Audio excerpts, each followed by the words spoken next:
रात के 12:17। ये वक्त मैं कभी नहीं भूल सकता।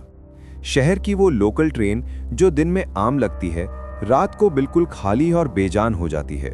उस रात भी मैं प्लेटफॉर्म पर खड़ा था, आंखों में नींद और दिमाग में सिर्फ घर पहुंचने की जल्दी। प्लेटफॉर्म पर गिनती के चंद लोग थे और हवा में अजीब सी ठंडक थी, जैसे शहर खुद सांस रोककर खड़ा हो।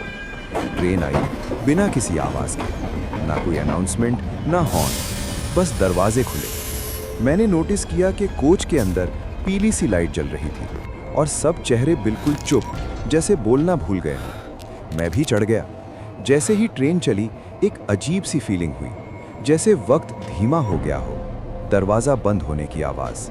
अगला स्टेशन आया, लेकिन ट्रेन नहीं रुकी। किसी ने कुछ नहीं कहा। एक आदमी ने खिड़की से बाहर देखकर बस इतना कहा, इस वक्त यहाँ कोई स्टेशन नहीं होता। उसकी आवाज़ बिल्कुल खाली थी। मैंने हंसकर बात टाल दी, लेकिन दिल तेज तेज धड़क रहा था। ट्रेन की रेल पर घिसने की आवाज़। कोच के एंड पर एक बुजुर्ग बैठे थे, सफ़ेद कपड़ों में।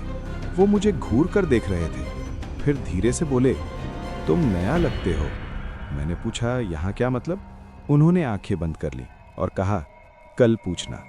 ये कहकर वो चुप हो गए। मुझे लगा शायद मैं थकावट की वजह से ऐसा महसूस कर रहा हूँ, लेकिन फिर मैंने देखा कि मेरे फ़ोन में नेटवर्क बिल्कुल गायब था। टाइम वही का वही, रात के 12:17। ना 1 मिनट आगे न पीछे। मोबाइल की साइलेंट वाइब्रेशन। अचानक एक लड़की उठी और दरवाजे के पास जाकर खड़ी हो गई। उसकी आंखों से आंसू बह रहे थे, लेकिन चेहरा बिल्कुल बेतासिर। उसने बस इतना कहा, मैं कल वापस आऊंगी। फिर ट्रेन ने झटके से ब्रेक ली और दरवाजा खुल गया। बाहर अंधेरा था, कोई प्लेटफॉर्म नहीं। वो लड़की उतर गई, दरवाजा बंद हो गया, जैसे कुछ हुआ ही ना हो। मेरी सांस रुक रही थी। मैंने बुजुर्ग से फिर पूछा, ये क्या जगह है? इस बार उन्होंने आंखें खोलकर कहा, ये आखिरी सफर है। जो 12:17 की ट्रेन पकड़ लेता है, वो अगले दिन शहर में नहीं होता। उनकी आवाज में अफसोस था, डर नहीं। ट्रेन धीरे धीरे रुकने लगी। इस बार एक प्रॉपर स्टेशन था।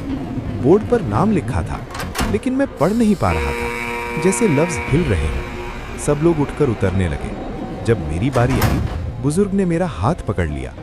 अगर उतर गए वापस नहीं आ सकते। मैंने पूछा, और अगर ना उतरा तो? उन्होंने मुस्कुराते हुए कहा, फिर तुम सिर्फ कहानी बन जाओगे। मैंने आंखें बंद कर ली और एक कदम पीछे लिया। ट्रेन फिर चल पड़ी। जब आंखें खोली, कोच खाली था। सिर्फ मैं और वो बुजुर्ग भी नहीं थे। खाली कोच की गूंज। सुबह मेरी आंख प्लेटफॉर्म पर खुली। लोग चल फिर रहे थे, अनाउंसमेंट्स हो रही थी। फोन में टाइम 6:30 AM था। सब नॉर्मल लग रहा था। मैंने सोचा शायद ख्वाब था, लेकिन जब घर पहुंचा, पड़ोसी ने मुझे हैरानी से देखा और कहा, तुम कल रात घर नहीं आए थे। हमने सोचा तुम भी उन लोगों में हो।